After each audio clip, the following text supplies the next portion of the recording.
sedang duduk bertiga bersama suami dan juga kakaknya. Mereka terlihat sedang serius dalam obrolannya. Bagaimana dengan mamimu, Gama? Apa sudah ada pergerakan darinya atau belum? Tanya Ares. Dia bukan mamiku. Mamiku sudah meninggal jika kau lupa. Jengkel Gama. Dari dulu hingga sekarang, Gama tidak pernah menganggap Margareta sebagai maminya. Dia hanya memiliki satu mami, yaitu Anjani. Ngomong-ngomong soal wanita Medusa itu, tadi aku bertemu dengan Felix di apartemennya, dan dia memberikan foto ini padaku. Apa kalian ada yang mengenalnya? Tanya Ara seraya membuka galeri fotonya dan mencari foto yang ia dapatkan dari Felix. Ara memperlihatkan foto itu di hadapan suami dan juga kakaknya. Aku tidak mengenalnya, ucap Ares setelah melihat foto tersebut. Gama mengambil ponsel sang istri dan melihat foto itu.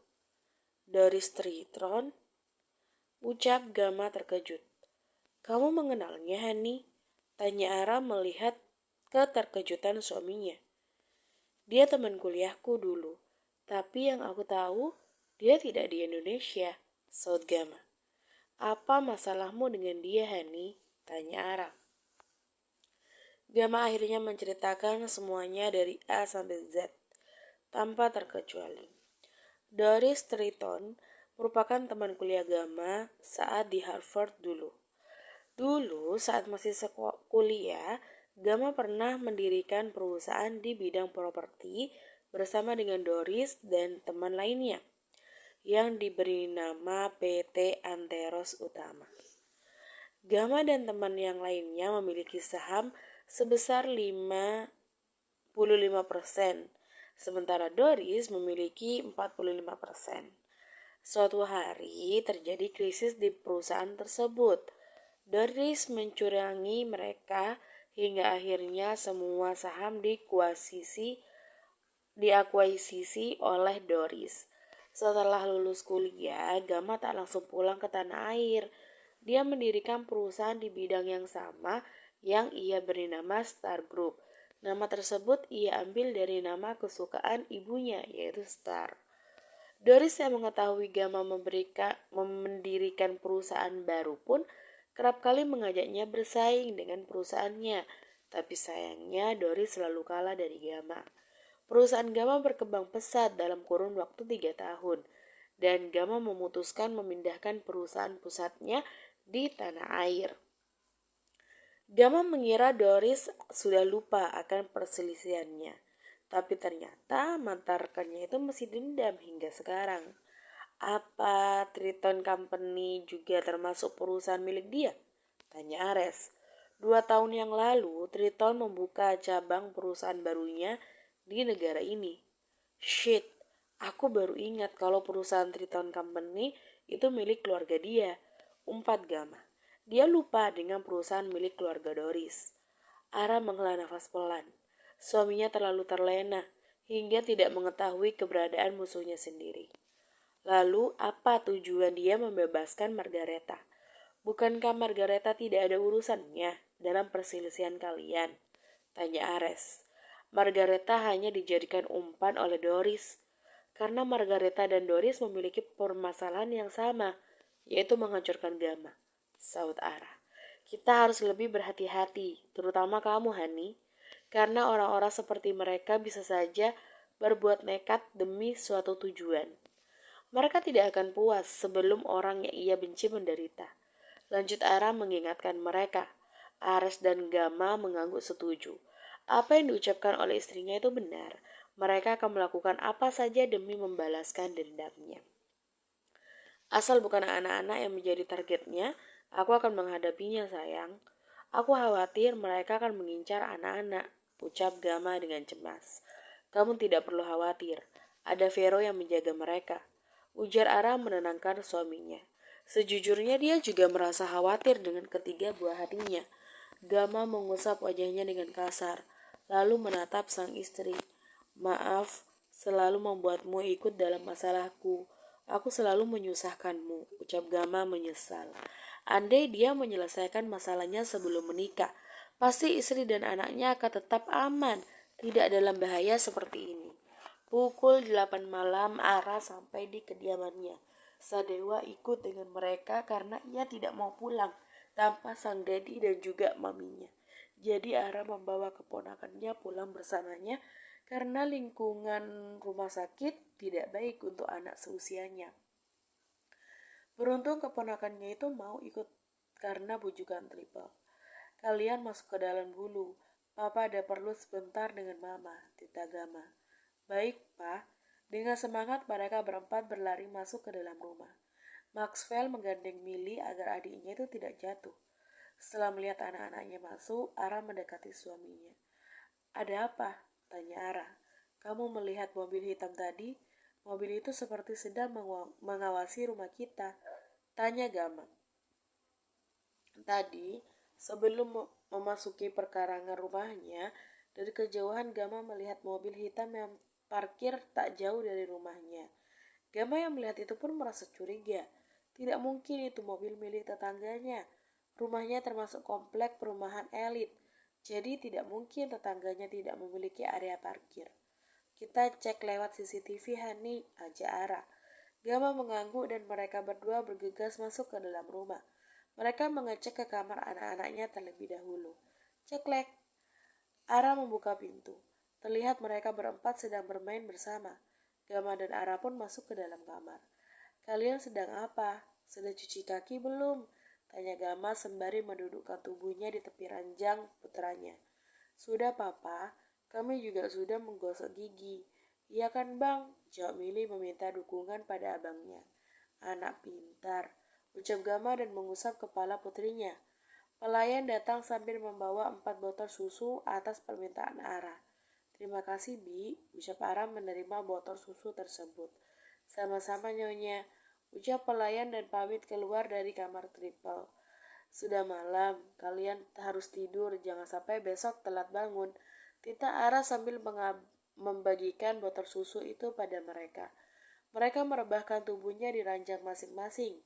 Sadewa satu ranjang dengan Maxwell, karena hanya Maxwell yang tidurnya tenang, tidak seperti Millie dan Maxim. Mereka berdua kalau tidur bisa memutari kasurnya. Secara bergantian Gama dan Ara mencium kening mereka satu persatu. Setelah itu Ara mematikan lampunya dan menggantinya dengan lampu kamar. Gama dan Ara keluar dari kamar anaknya dan melangkahkan kakinya menuju ke ruang kerja suaminya. Dibukanya laptop milik Gama dan ia nyalakan.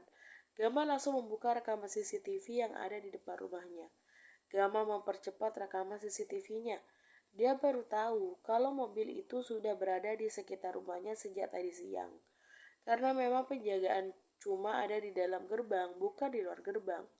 Lihat sayang, sudah dari siang mobil itu berada di sekitar rumah kita. Sepertinya mobil itu sedang mengintai rumah kita, ucap Gama seraya memutar laptopnya menjadi ke arah sang istri. Ara memperhatikan rekaman video tersebut tanpa terlewati. Cek plat nomornya, Hani, Tita Ara. Gama pun mengambil ponselnya dan menghubungi Firman. Cepat cek nomor plat nomor B3456AX, perintah Gama tanpa basa-basi. Tunggu sebentar, saya akan mengeceknya terlebih dahulu, ucap Firman dan Gama langsung mematikan panggilannya. Selang beberapa menit, sebuah pesan masuk ke dalam ponsel Gama. Tring, Firman. Nomor plat tersebut tidak terdaftar, Tuan. Setelah membaca, Gama meletakkan ponselnya di atas meja. Nomornya palsu sayang, ucap Gama. Mereka benar-benar sudah menyiapkan semuanya. Kirim orang untuk mengikuti pergerakan Margareta, Hani, dan aku akan meminta Felix untuk mencari keberadaan Doris Triton saat ini, perintah Ara. Mereka membagi tugas. Untuk masalah Doris Triton, biar menjadi urusan Felix, karena lelaki itu memiliki banyak jaringan di beberapa negara, dan itu akan memudahkan dia dalam mencari keberadaan Doris Triton. Pagi hari, Ara masuk ke dalam kamar anaknya dan membangunkan mereka semua. Ara membangunkan putranya terlebih dahulu. Sayang, Maxwell, bangun boy. Panggil Ara sambil menepuk bokong putranya dengan pelan. Maxwell pun bangun. sambil mengucap matanya. Iya mama, ucap Maxwell dengan suara khas bangun tidur. Kamu bangunkan Sadewa dan juga Maxim. Mama mau bangunkan Millie. Ucap Ara dan dibalas anggukan oleh Maxwell. Bocah kecil itu bangun dan mendudukkan tubuhnya. Ia membangunkan Sadewa yang ada di sampingnya. Abang Dewa, bangun, panggil Maxwell sambil mengguncang tubuh Sadewa. Setelah Sadewa terbangun, Maxwell beranjak dari ranjangnya dan menghampiri ranjang Maxim. Ia membangunkan saudara kembarnya itu. Sementara Ara sedang berusaha membangunkan putrinya yang sulit dibangunkan. Mili, bangun sayang, sudah pagi. Kamu harus pergi ke sekolah. Ucap Ara sambil mengusap pipi cabi putrinya. 5 menit lagi, Mama. Lili masih ngantuk. Saut Lili sambil memeluk bantal gulingnya. Matanya masih terasa lengket untuk dibuka. Ara mendengus sebal dengan sifat putrinya yang pemalas. Yang lain sudah pada masuk kamar mandi, sementara putrinya masih setia memejamkan matanya. Bangun, abang sudah pada mandi, nanti kamu ditinggal loh sama abang. Uju Ara sambil menepuk bokong putrinya. Lili libur aja mama, bosan sekolah terus. Saud Mili masih belum membuka matanya.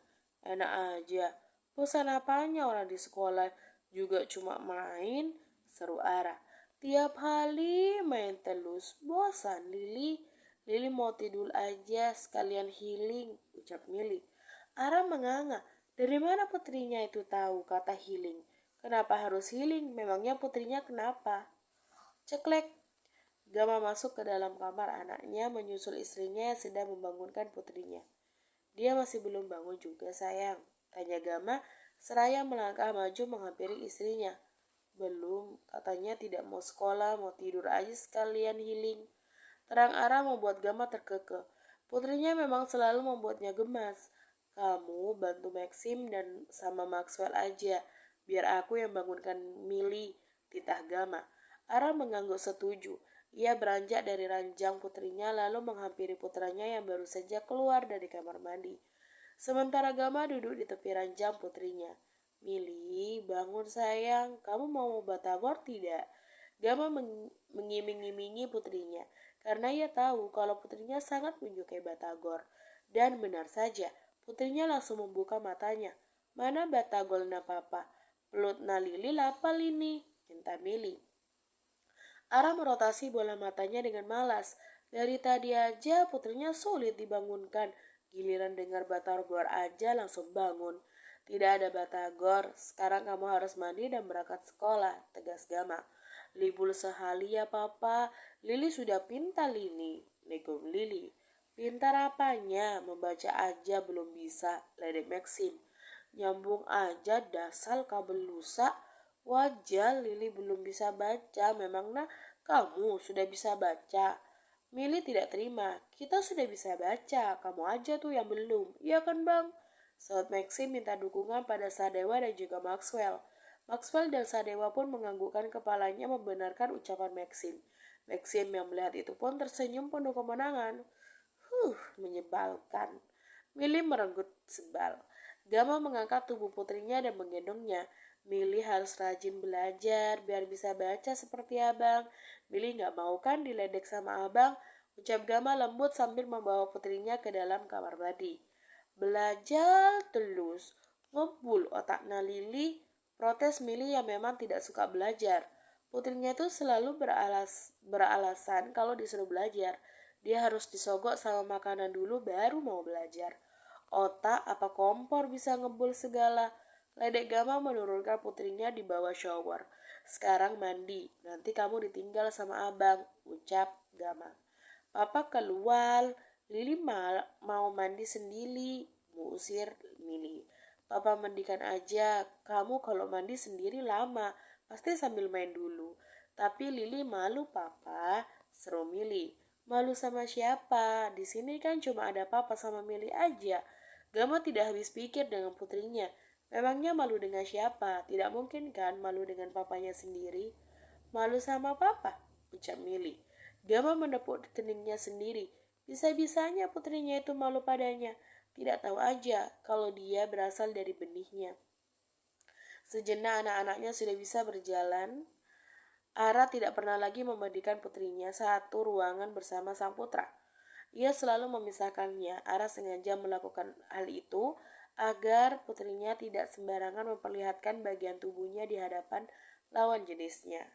Maraknya berita tentang pedofil membuat Ara selalu was-was terhadap putrinya. Baiklah, papa manggil mama dulu, ucap Gama.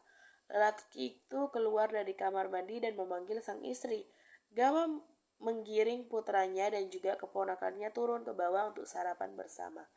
Gama membantu ketiganya duduk di kursi dan mengambilkan makanan untuk mereka. Kenapa diam saja ketika Gama melihat ketiganya belum menyantap makanannya? Nanti Pak, tunggu Lili, ujar Maxwell yang diangguki oleh Maxim. Gama tersenyum bangga. Putranya tidak pernah melupakan adiknya. Mereka tidak akan makan sebelum semuanya kumpul. Sadewa tidak mau makan dulu, Boy, tanya Gama. Tidak, Uncle, Dewa nunggu Lili aja. Sadewa menolak. Ia ingin menunggu Lili sama seperti yang lain. Selang berapa lama yang ditunggu-tunggu pun akhirnya datang. Ara menarik kursi dan membantu putrinya untuk duduk. Lama sekali sih, kesal Maxim. Ndak berdebat dulu kita, Max. Pelut Lili sudah lapar, mau makan. Ucap Mili langsung memasukkan nasi goreng kesukaannya ke dalam mulutnya. Berdoa dulu sayang, tegur Gama seraya menggelengkan kepalanya. Sudah papa, tapi dari dalam hati. Ucap Lili terkikik geli. Mereka pun makan pagi dengan tenang. Setelah selesai makan, anak-anak pamit berangkat sekolah. Satu persatu mereka menyalami Gama dan Ara secara bergantian. Sekolah yang rajin, jaga adiknya ya, pesan Ara pada putra sulungnya. Iya mama, jawab Maxwell.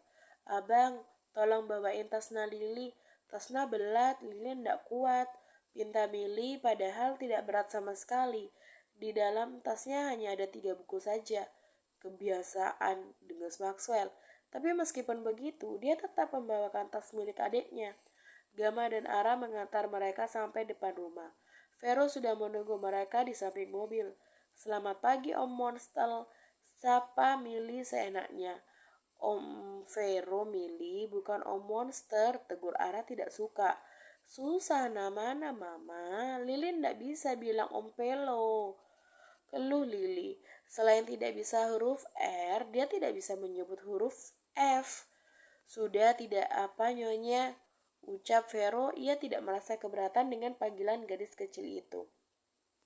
Satu persatu mereka masuk ke dalam mobil itu. Setelah itu Vero berpamitan dengan Ara dan juga Gama. Jaga mereka Vero, terutama Mili yang suka kabur-kaburan. Gama mengingatkan sang bodyguard. Baik tuan, jawab Vero dan masuk ke dalam mobilnya.